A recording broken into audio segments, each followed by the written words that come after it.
जय हिंद बच्चों। Modern India की क्रोनोलॉजी की क्लास में आप लोगों का स्वागत है। चलिए स्टार्ट करते हैं। सवाल ये उठता है कि मॉडर्न इंडिया क्या है। तो मॉडर्न का मतलब जो है एक ऐसे युग से है जिस युग में, जिस एरा में हम जो है अपना फोकस रैशनल चीज़ों पे करते थे। डिसीजन लेने का बेस जो है रैशनैलिटी होता था। और इंडिया से मतलब जो है उस देश से है जो इंडस रिवर के पार होता था। ठीक है बच्चों। इंडिया में मॉडर्न पीरियड की शुरुआत जो है औरंगजेब की डेथ से जो है मानी जाती है। औरंगजेब की डेथ जो है वो 1707 में हुई थी। कब हुई थी? 1707 में हुई थी। तब औरंगजेब की डेथ के बाद जो है पूरा मुगल एम्पायर जो है वो धीरे धीरे क्या होने लग गया, ब्रेक होने लग गया, डिक्लाइन करने लग गया। जिसकी वजह से जो है कई न्यू इंडिपेंडेंट स्टेट्स का जो है वो राइज हुआ। क्या हुआ? उनका राइज हुआ। तो अब हम उनको एक एक करके स्टडी करते हैं। सबसे पहले हम उन न्यू इंडिपेंडेंट स्टेट्स की बात करेंगे जो मुगल गवर्नर थे। क्या थे?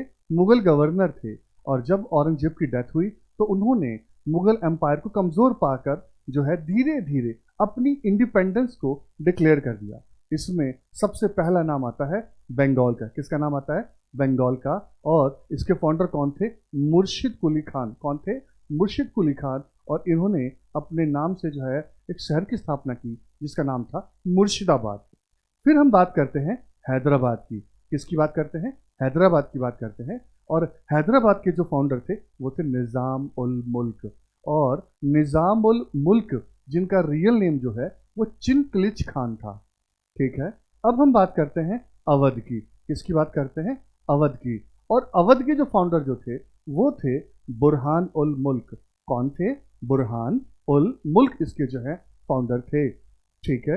इसकी कैपिटल पहले जो है वो थी फैजाबाद, बाद में लखनऊ हो गई।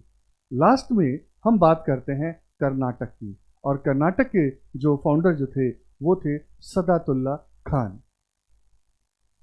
अब हम उन स्टेट्स की बात करेंगे जो स्टेट जो है लोकल पावर थे। क्या थे ये? ये स्थानीय शक्तियां थी, लोकल पावर थे, लोकल सरदार थे। और जब इन्होंने मुगल शासन को कमजोर पाया तो उसका फायदा उठाकर इन्होंने जो है अपने आप को मजबूत करना स्टार्ट किया। इसमें नाम आता है पंजाब का, जिसके फाउंडर कौन थे?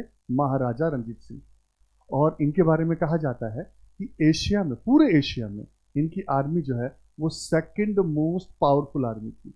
फिर हम बात करते हैं मैसूर की। इसके फाउंडर कौन थे? हैदर अली खान, जिसके राज्य को जो है बाद में टीपू सुल्तान ने जो है लीड किया, उसको आगे बढ़ाया। और टीपू सुल्तान को कहा जाता है मैसूर का टाइगर, टाइगर ऑफ मैसूर।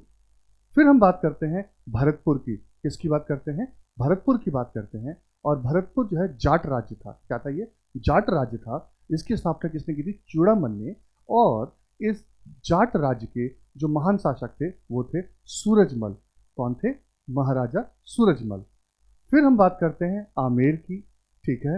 इसके जो है सबसे महान शासक कौन थे? सवाई राजा जयसिंह। और इन्होंने जयपुर नाम के जो है एक शहर की स्थापना की जिसे पिंक सिटी भी कहा जाता है। फिर हम बात करते हैं रोहिलास की। इनकी बात करते हैं रोहिलकई या रोहिलखंड की। इसके फाउंडर कौन थे? नवाब मोहम्मद खान बंगस। अब हम उन पावर्स की बात करेंगे जो आए तो इंडिया में ट्रेड करने थे, व्यापार करने थे।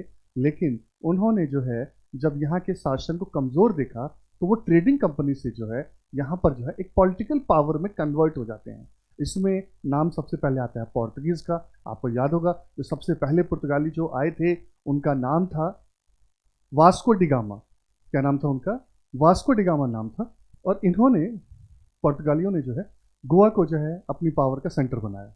फिर हम बात करते हैं ब्रिटिश की। किसकी बात करते हैं? ब्रिटिश की। और इन्होंने अपने पावर का सेंटर बॉम्बे, कलकत्ता, मद्रास को बनाया। फिर हम बात करते हैं डच की। डच कौन थे? हॉलैंड के लोगों को और उनकी भाषा को डच कहा जाता है। हॉलैंड का नया नाम जो अब है वो है नीदरलैंड। और इन्होंने जो है अपना सेंटर किसको बनाया? मसूलीपट्टनम को, जो कि आंध्र प्रदेश में है। फिर हम लास्ट में बात करते हैं बट नॉट लीस्ट, वो है फ्रेंच। और फ्रांसीसियों ने जो है अपने पावर का सेंटर किसको बनाया था? पौंडीचेरी को, जिसका नया नाम क्या है? पुडुचेरी है। प्यारे बच्चों, अब हम उस बैटल की बात करेंगे जिस बैटल ने जो है अंग्रेजों के शासन को जो है भारत में स्टार्ट किया। ये सबसे इंपॉर्टेंट बैटल है। अंग्रेजी शासन यहीं से आरंभ माना जाता है, यहीं से इसकी स्टार्टिंग मानी जाती है। तो वो थी बैटल ऑफ प्लासी। क्या थी? Battle of Plassey. प्लासी जो है बंगाल में एक जगह का नाम है, क्योंकि वहां पर बहुत सारे पलास के पेड़ थे, इसीलिए इसका नाम प्लासी पड़ा जगह का। और ये लड़ाई कब हुई थी? 1757 में। ये लड़ाई किन के बीच में हुई थी? ये लड़ाई रॉबर्ट क्लाइव और सिराजुद्दौला के बीच में हुई थी, ठीक है, जिसमें रॉबर्ट क्लाइव जीते और सिराजुद्दौला हारे थे। इस लड़ाई का कारण क्या था? इस लड़ाई का कारण था कि अंग्रेजों के द्वारा कलकत्ता का फोर्टिफिकेशन करना। फोर्टिफिकेशन क्या होता है?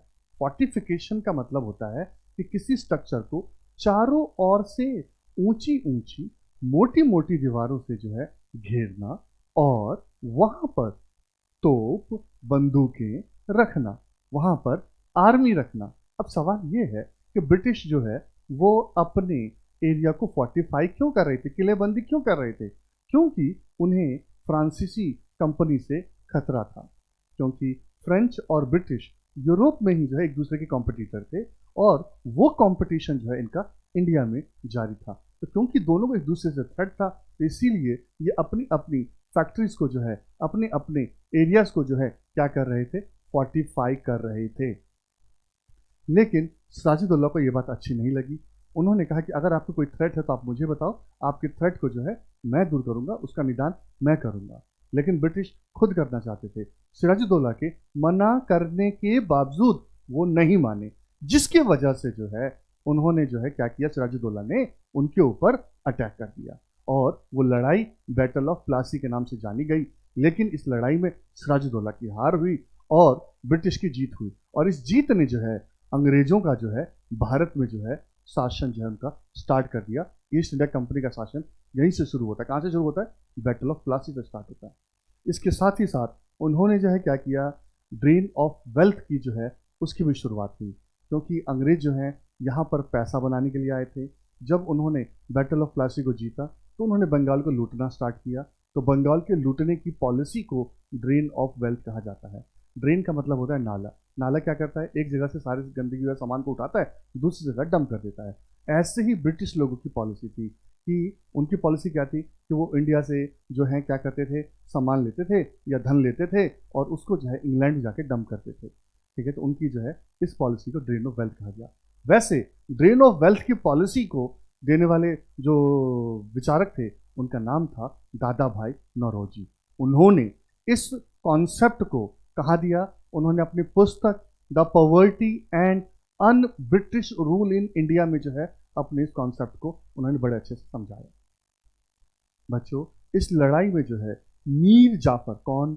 मीर जाफर जो है उनकी वजह से जो है, ठीक है, सिराजुद्दौला की हार हुई। ऐसा क्यों? क्योंकि मीर जाफर जो हैं वो सिराजुद्दौला के मिलिट्री कमांडर थे। क्या थे? उनके मिलिट्री कमांडर थे, जिसकी वजह से जो है ये हारे। क्यों? क्योंकि मीर जाफर रॉबर्ट क्लाइव से जाके मिल गए और सिराजुद्दौला की हार हुई।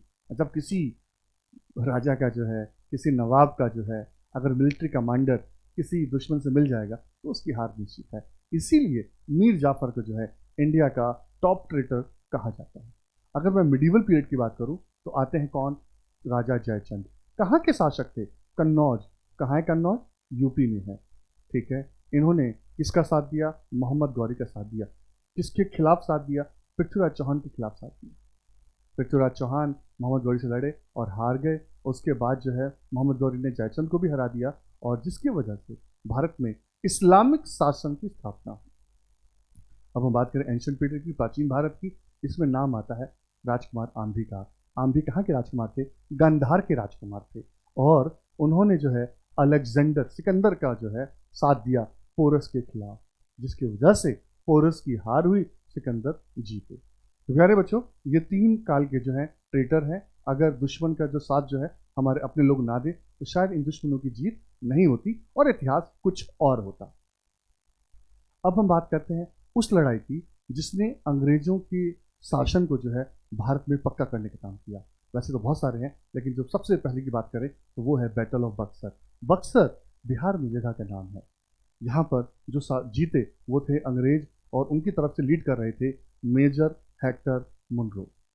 जो लोग हारे वो थे मीर कासिम, बंगाल के एक्स नवाब, सुजाउदौला, ये अवध के नवाब थे, और लास्ट में जो है वो थे शाह आलम टू। कौन थे? शाह आलम टू, जिनका रियल नेम जो है अली गौहर था, मुगल एम्परर थे। और ये तीनों की कंबाइंड आर्मी जो है अंग्रेजों से हार गई।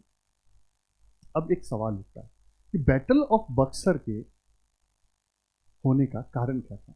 तो बैटल ऑफ बक्सर के होने का जो सबसे बड़ा कारण था वो फरमान या दस्तक का मिसयूज। एक्चुअली हुआ क्या कि अंग्रेजों ने जो है मुगल शासकों से व्यापार करने के लिए परमिशन लिया, जिसे फरमान या दस्तक कहा जाता है। और इस फरमान या दस्तक के बदले अंग्रेजों को जो है, ब्रिटिश ईस्ट इंडिया कंपनी को जो है, मुगलों को साल में जो है एक मुश्त रकम देनी होती थी, वन टाइम पेमेंट करनी पड़ती थी, जिसे फरमान कहा गया, या दूसरी भाषा में हमने कह सकते हैं आसान भाषा में annual trade duty free pass. लेकिन उसका उन्होंने फरमान का मिसयूज किया, जिसकी वजह से मीर कासिम नाराज हो गए और वो बात जो है बैटल ऑफ बक्सर के रूप में कन्वर्ट हुई। अब इस लड़ाई का जो है परिणाम क्या निकला? इस लड़ाई का परिणाम यह निकला कि ब्रिटिश जो है भारत के बंगाल के वास्तविक शासक बन बैठे। ठीक है बच्चों, अब हम बात करते हैं सोशल रिलीजियस रिफॉर्म मूवमेंट की।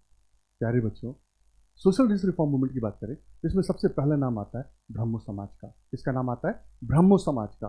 ब्रह्मो समाज के संस्थापक जो थे वो थे राजा राम मोहन रॉय। इन्हें फादर ऑफ मॉडर्न इंडिया भी कहा जाता है, फर्स्ट मॉडर्न इंडियन भी कहा जाता है। अगला नाम आता है वो आता है आर्य समाज का। इसके फाउंडर कौन थे? स्वामी दयानंद सरस्वती। और इनका एक स्लोगन भी था, वो था वेदों की ओर लौटो। फिर नाम आता है प्रार्थना समाज का। इसके फाउंडर कौन थे? डॉक्टर आत्माराम पांडुरंग। अगला नाम किसका आता है? रामकृष्ण मिशन का आता है। इसके फाउंडर कौन थे? स्वामी विवेकानंद, जिनका रियल नेम क्या नाम था? नरेंद्र दत्त था। ठीक है। फिर नाम आता है थियोसॉफिकल सोसाइटी का। इसके फाउंडर कौन थे? मैडम ब्लैकवर्स्की और कर्नल ऑलकॉट। लेकिन भारत में इस सोसाइटी को जो पॉपुलर किया वो थी मैडम एनी बेसेंट। कौन थी? मैडम एनी बेसेंट थी। ठीक है बच्चों, जिन्होंने कांग्रेस की भी वो जो है फर्स्ट वुमेन प्रेसिडेंट बनी। अगला नाम आता है यंग बंगाल मूवमेंट का, और इसके जो फाउंडर थे वो कौन थे? हेनरी विवियन डेरोजियो थे।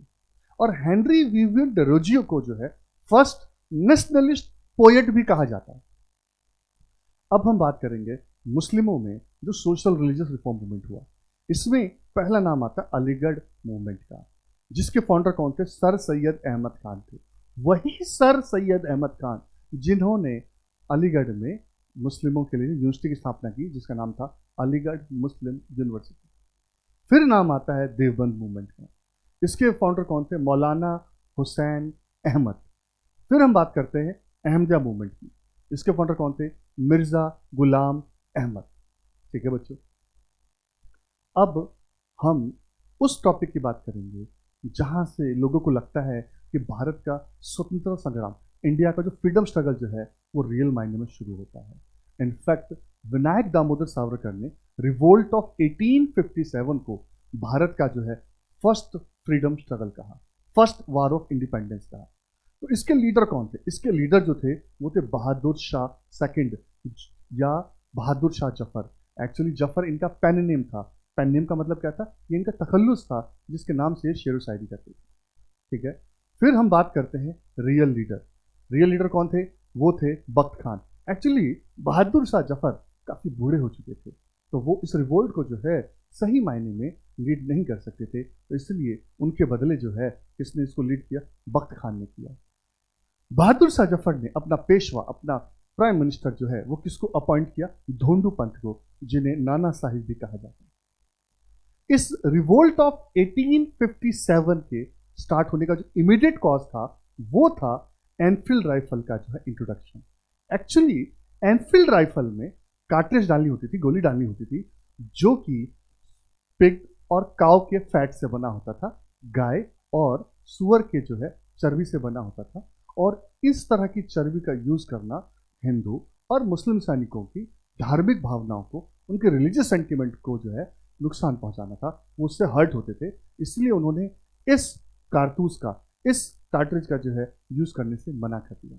और ये जो है मतलब कि अनसेटिस्फैक्शन की जो फीलिंग जो है रिवोल्ट ऑफ 1857 के स्टार्ट होने का इमीडिएट कारण बनी। ये कहाँ से स्टार्ट हुआ? ये क्रांति जो है 1857 की जो क्रांति जो है ये मेरठ से स्टार्ट हुई बाय 3rd कैवलरी रेजिमेंट के द्वारा। अब सवाल ये उठता है कि रिवोल्ट कब हुआ? तो ये हुआ था 10 मई 1857 को।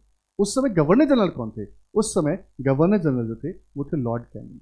प्राइम मिनिस्टर कौन थे? प्राइम मिनिस्टर थे हेनरी जॉन, ठीक है, पाल्मस्टोन।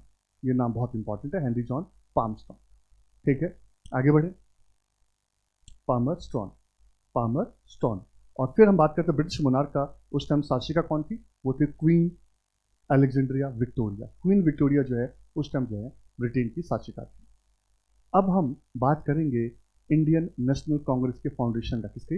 आईएनसी की बात करेंगे, इंडियन नेशनल, ठीक है, कांग्रेस की बात करेंगे, ठीक है बच्चों, क्लियर है? तो इसकी स्थापना कब हुई थी? 1885 में हुई थी। कब हुई थी? 1885 में हुई थी। कहाँ हुई थी? सर गोकुल दास तेजपाल संस्कृत पाठशाला में हुई थी, जो कि बॉम्बे में। आईएनसी का नाम किसने दिया था? दादा भाई नौरोजी ने दिया था। कांग्रेस का मतलब क्या होता है? कांग्रेस का मतलब होता है पब्लिक रिप्रेजेंटेटिव इंस्टीट्यूशन, ठीक है, जनप्रतिनिधि संस्थाएं। इसीलिए अमेरिका के लेजिस्लेचर को, यूएस के लेजिस्लेचर को कांग्रेस भी कहते हैं। कांग्रेस की स्थापना जो है सबसे पहले पूना में होने वाली थी, लेकिन वहां पर प्लेग फैल गया, उसके वजह से इसे बदलकर जो है क्या कर दिया गया, जगह को बदलकर बॉम्बे कर दिया गया। आईएनसी का पहले नाम आईएनयू था, इंडियन नेशनल यूनियन, लेकिन इसका नाम आईएनसी किया गया। और सी किसने जोड़ा था? वो जोड़ा था हमारे दादा भाई नौरोजी ने, जिन्हें grand old man of India, the great old man of India कहते हैं, ठीक है। इसके फाउंडर कौन थे? इसके फाउंडर थे एओ ह्यूम, जो कि एक रिटायर्ड सिविल सर्वेंट थे स्कॉटलैंड के, क्लियर है। इन्होंने जो है कांग्रेस के जो है वो 22 सालों तक, पहले 22 सालों तक जो है वो जनरल सेक्रेटरी बने रहे। ध्यान देने की सबसे इंपॉर्टेंट बात यह है वो ये कभी भी आईएनसी के प्रेसिडेंट नहीं बने। इसके फर्स्ट प्रेसिडेंट कौन थे? वो थे WC बनर्जी। कौन थे? WC बनर्जी। जब इंडियन नेशनल कांग्रेस की स्थापना हुई तब वाइसराय कौन थे? तब थे वाइसराय लॉर्ड डफरिन। इस समय ब्रिटिश पीएम कौन थे? वो थे रॉबर्ट जी। उस टाइम ब्रिटिश मोनार्क कौन थे? Queen Victoria as it is. आप लोगों ने इस वीडियो को इतने ध्यान से देखा, थैंक यू वेरी मच। आप लोगों से एक रिक्वेस्ट है कि हमारे इस यूट्यूब चैनल को जो है सब्सक्राइब करें, बेल आइकन को दबाएं ताकि टाइम से आपको नोटिफिकेशन मिल सके, लाइक करें, कमेंट करें और अपने दोस्तों में ज़्यादा से ज़्यादा शेयर करें। Thank you very much, God bless you.